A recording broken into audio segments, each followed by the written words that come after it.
Hello, and welcome to the Heart of Dentistry podcast. We're looking forward to bringing you the tools that will be so helpful in making your career full of heart and fulfillment. Hey, welcome back, y'all. We have been on summer sabbatical. This is Jamie Marbo-Nichols and Brandi Hooker-Evans with the Heart of Dentistry. Thank you so much for joining us for another episode. We think that you're going to be able to get a little laughter and a lot of food for thought at your next lunchtime with your team meeting. So, Jamie, you are in a pickle. The middle of a pickle. Can you tell us what is happening on your journey to goodness in Florida? Okay. So many of you know that I lived in Idaho, and that's how Brandi and I got started with doing this podcast as we met, and we were practically neighbors in Idaho. Well, a year and a half ago, got married, and my husband got a job transfer to Tampa, Florida area. So I'd been on the lookout for a new dentist, and I talked to a bunch of, being a dental hygienist and a dental hygiene consultant, we know what's supposed to be done and what's not considered, or what's considered a standard of care, let alone the next level up, which is what Brandi and I both coach and speak on. So I asked a bunch of my new neighbors, who they all went to, and they said, "Oh, I wouldn't go there. I'm looking for a new dentist." And so I'm like, okay. So I got some great advice from one of my clients, the doctor. She said, call around to some of the local specialty offices and find out who they all go to. Well, that works out pretty good in probably a smaller town, like maybe Idaho Falls or Pocatello. That would work out fine. But in this area, it was a little more difficult. So I called 3 different specialists, I think an orthodontist, an endodontist, and an oral surgeon, and asked them who they went to. And I got different answers, like who referred to them, who do they go to, who do they like. And there was only one doctor, which of course we won't mention any names, that came up twice. So I thought, okay, I'm going to go to this one. And I had a great experience on my new patient exam with the doctor, and then I had to reschedule. And I didn't hide anything. I told him that I'd been a hygienist for many years and that I was a hygiene consultant around the country, and that I also I have the blessed with the interleukin-6 genotype, which is related to periodontal disease. So I am on perio maintenance, and told him all of that, right? And told him I had been behind, with my 3-month follow-ups because I had the move. Anyway, so I go in. It was a great experience with the new doctor. He informed me that he did a PSR probing, and that when I came back for my perio maintenance visit, that the hygienist would do a full mouth probe on me. So I come back for that visit, and it was not anything close to what you and I would even consider standard of care.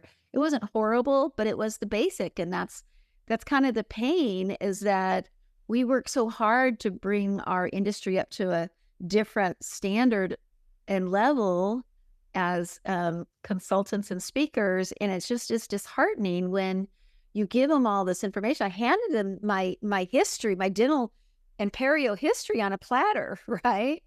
And she barely used the ultrasonics. She hand scaled. And I think and then started polishing. And I said, "Oh, are you going to do the full mouth probe?" And she said, "Oh, the doctor already did." And I said, "No, he did a PSR, which is a partial probe. It's a military probing, and you do it in sextants." Well, I have reduced periodontium, so I don't have periodontitis anymore. It's under control, but I do have early bone loss. So I just wanted to make sure that all my numbers are right. And she said, "Well, he already did a full mouth probe." And I said, "No, he didn't."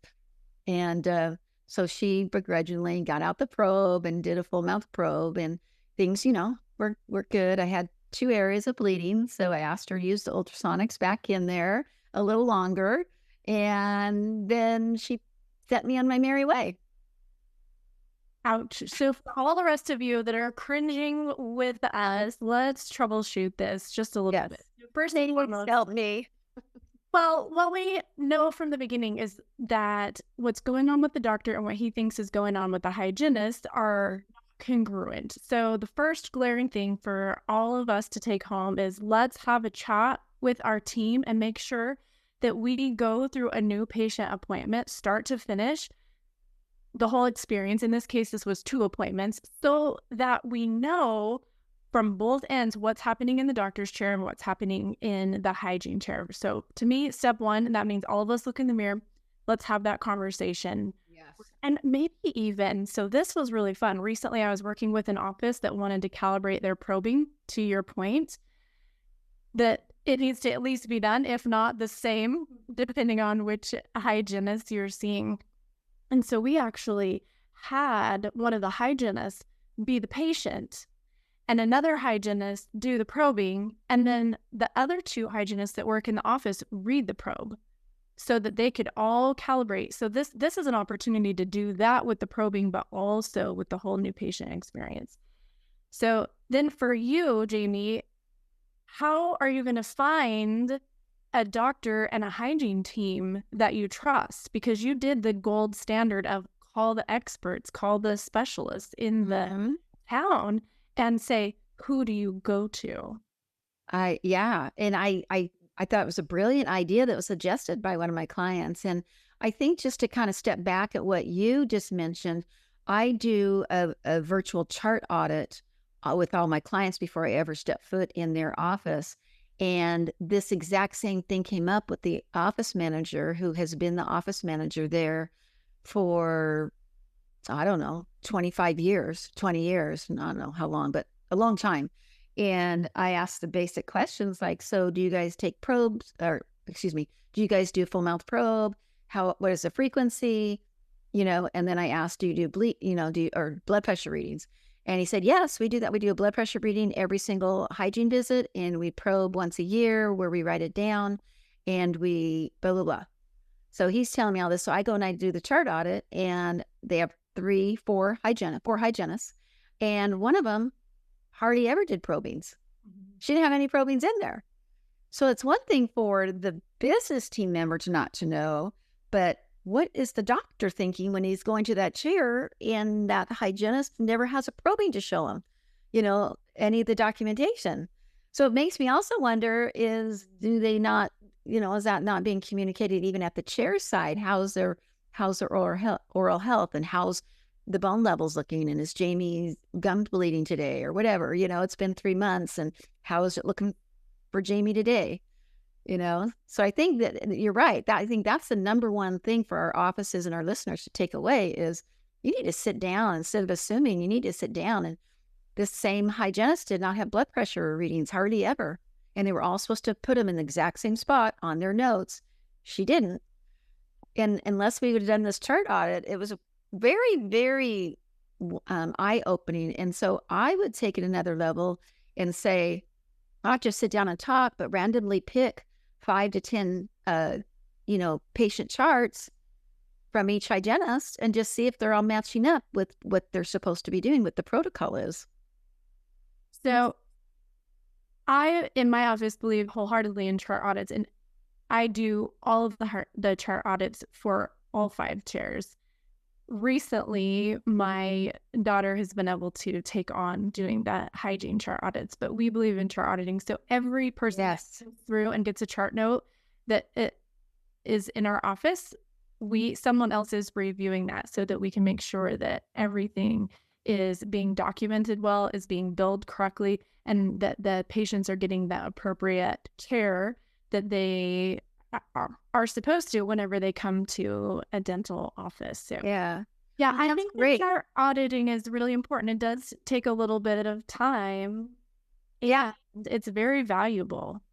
Yeah, it really is. It helped me, and I do what you do as well. And I always have the hygienists all probing. They do it, because some of us were taught to keep the probe parallel to the long axis of the tooth all the way around, and then of course we know that Esther Wilkins added in, I don't even know which edition it was. I want to say it was 7 or it was 12, that we angle into the coal space, so that you keep it parallel until you get to that very last line angle where you can't keep it, and so you don't miss that bone underneath the contact.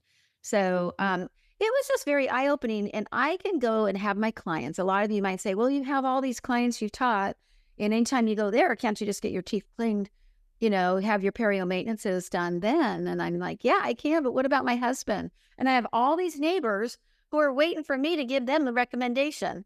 So right. Well, there are, I feel like, two glaring issues on this, but my suggestion would be to use the technology that we have in place now. Most places have a Facebook group of hygienists and or doctors of the area. And so I would recommend putting on the Facebook, in their group, I would really love to find exquisite, individualized care. Who here knows where to send me? And then see if you can do like, that's a great idea. Because someone that's looking for an opportunity to shine is going to see that. Yeah. Oh my goodness, I will take such great care of you. Yeah. So that's that would be great idea. So give that a go and see what you... Well, maybe we'll have to do part 2. We'll do a follow-up. And once I find a dentist, my husband and we'll do a follow-up. How does that sound? I think that sounds perfect. And in the meantime, I really want to focus on what we can be doing in our own practices to have this not be the case. Yes. And I feel that one of the things that would be so helpful is to have one of your teammates pretend like they're a new patient and do the experience over lunch together. Say, today we're going to eat together, and then we are going to walk through beginning to end. Yeah.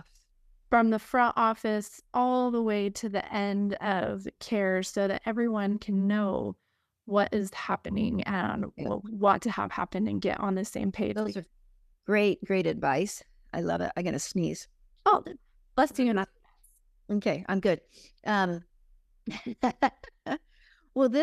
I was so glad we were able to troubleshoot. Here I am, a professional in this area, and I was just like lost I should have asked you this a long time ago, because it's now been 6 months and I haven't gone back for my 3-month again. It's a can of worms for all of us. It's so easy to just get up, go to work, do the thing. In many offices, they're trying to get patients in and out as fast as they can because we don't have the amount of care, and the reimbursement rate right now is so low that for most of us, anytime someone comes in for a prophy, we're losing money on that appointment. So there's a lot of things that are going into this of a hard time finding a quality provider. But just because we're having a hard time doesn't mean that we can't rise to the occasion and be an exquisite care provider and work on these other factors that are coming into play. Well, and we're playing, whether what we get reimbursed or not has nothing to do with our quality of care. Right. Nothing. It doesn't cost the doctor anything more. They're paying you a certain amount to be that healthcare provider for the patients. And whether you're doing a A+ 5-star job or you're maybe a 2-star job, that patient deserves to be treated with the utmost. And if you're not probing every patient, shame on you. You took a Hippocratic oath when you went to hygiene school, right? Girl, you are preaching to the choir. I probe every patient every time. Me too. Once they become adults after all of that. Perio maintenance patients, you should be, because the two main things on a perio maintenance patient like me that we are doing and having this patient come in every 3 months is to see where their infection level, if they have active infection, so the probing with all bleeding points, and to disrupt the bacteria in the basal deposits with our ultrasonic scalers. So those are the two main things. Bravo. We have a whole nother topic, right? We have to wrap this up. I know. Thank you for joining us for an episode of the Heart of Dentistry, and we want to hear from you. If you move, how do you find a new provider? Thank you so much for helping us make dentistry the best place it can possibly be. Bye. Thanks, everyone. Thanks for helping me.